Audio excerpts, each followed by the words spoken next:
Hello and welcome. My name is Richard Amster and I'm one of the chef instructors at Suffolk County Community College's Culinary Arts and Hospitality Center in Riverhead, New York. Today I'm going to demonstrate the production of a really nice Thanksgiving dessert, a pumpkin chiffon pie.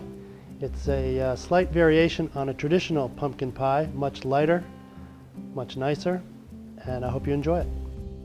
To make this recipe, you're going to need the following ingredients. You're going to need 2 pre-baked pie shells, or graham cracker or other cookie crumb shells. You're going to need some pumpkin puree, some light brown sugar, some milk, some egg yolks, salt, cinnamon, nutmeg, ginger, and a vanilla bean. You'll need some unflavored gelatin, a little bit of water, some pasteurized egg whites, some sugar, and some heavy whipping cream. To make a really good pre-baked pie shell, use whatever your regular pie dough is, roll it out, fit it into your pie tin, and then trim off the excess.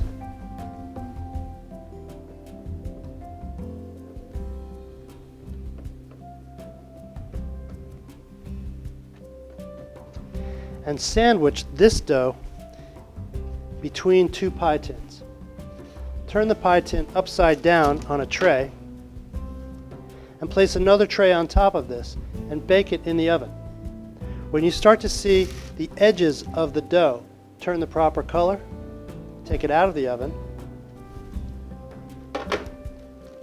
turn it upside down, take off the top tin, and allow the center to color up a little bit. The result should be a beautifully caramelized pie shell with no bubbles and the right shape. If you've never worked with a fresh vanilla bean, don't be intimidated. It's a great way to get powerful vanilla flavor into whatever it is you're working with. A good quality bean looks like this. It should be shiny and luminous. The shine and the moisture on that is vanilla oil. Place it down on a tray and with a sharp paring knife, cut through the top of it, but don't cut it in half all the way. You just want to splay this thing open. And then, using your fingertips, carefully peel that open and look at all those beautiful vanilla seeds inside. That is pure vanilla flavor. Use the back of the paring knife to scrape all of those seeds right out. Take those vanilla seeds, put them in a stainless steel pan. Make sure you get as much of that in there as you can. Take another pass through the vanilla pod to make sure you get everything. And then cut the pod into thirds and put the pod inside the pan as well. We're going to take our milk, add that to the pan, and we're going to simmer that for about 5 minutes. This will get all that beautiful vanilla flavor infused into the milk. While we're waiting for the milk to steep with the vanilla seeds and the pods in it, let's get all the other ingredients together. First thing we want to do is take our pumpkin puree,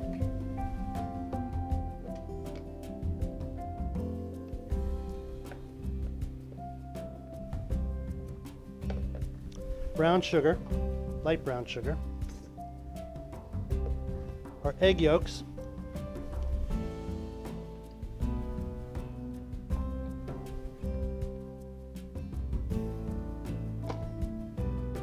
salt, cinnamon, nutmeg, and ginger,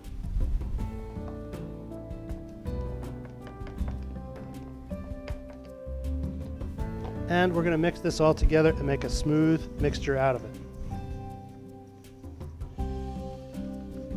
When the milk has simmered for 5 minutes or so, take it off the heat and pour the milk with all those beautiful vanilla seeds into the mixture.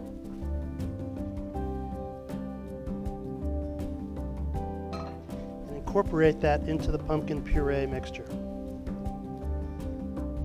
Using the same pan in which the milk steeped, put some water in the pan, put the bowl of the pumpkin puree mixture on top, bring the whole thing over to your burner, and using this double boiler setup, stir constantly until the mixture reaches 185 degrees.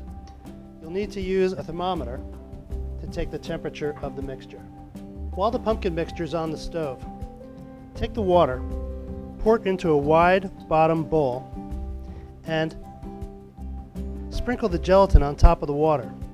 Try to get as thin and even of a layer of gelatin on top of the water as you can, being sure not to let the gelatin granules splash up onto the side of the bowl. Soaking the gelatin in the water is known as blooming the gelatin. And soon, those sand-like gelatin granules are going to turn into a soft, spongy texture, which will then melt and add to the pumpkin mixture. After the gelatin has sat for 10 minutes or so, take the bowl of gelatin, put it over the pan of simmering water, and let that gelatin melt. Very soon it's going to turn into a slightly thickened liquid, which will then pour into the pumpkin puree mixture. The gelatin is going to set the pumpkin mixture. The gelatin has melted, and as you can see, it's a little bit thick and it's a nice clear liquid. We're going to add this to the pumpkin puree mixture. Make sure you get all of that in there. This is the primary thickening agent for the puree. And incorporate that into the mixture. There are two major steps left. We need to whip some egg whites, fold the whipped egg whites into the pumpkin puree mixture, and then whip some heavy cream and fold that into the mixture as well. The only trick is we want to make sure that the pumpkin mixture is not so hot to deflate the egg whites, but not so cold so that the mixture is set up and we can't fold the egg whites in. So, while this is cooling, we'll go ahead and whip the egg whites, we'll whip the heavy cream, and at just the right temperature, we'll fold first the egg whites and then the heavy cream into the pumpkin mixture. We've got the whipped egg whites here, and when you're done, they should look like that, very shiny, luminous, and that degree of stiffness. We're going to take these egg whites, we're going to fold them into the pumpkin puree mixture.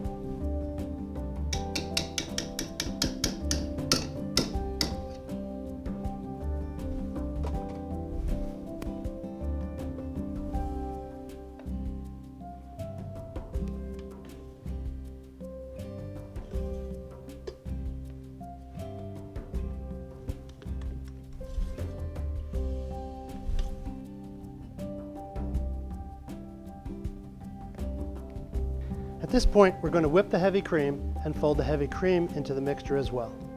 All right, we've whipped our heavy cream, and now we're going to fold this into the pumpkin puree and whipped egg white mixture as well.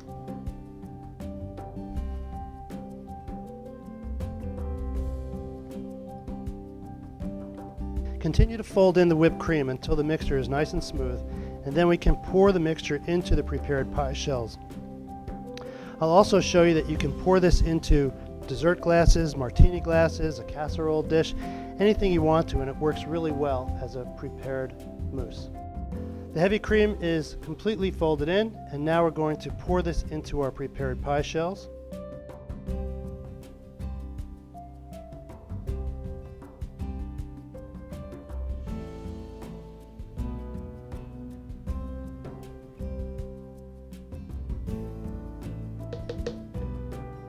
With any leftovers, feel free to pour them into dessert glasses, parfait glasses, large martini glasses, or any casserole dish from which you can serve a mousse. It's not completely necessary, but if you feel the need, use a palette knife to smooth out the surface. The pies are now ready to go into the refrigerator, where they'll set up and be ready to be sliced.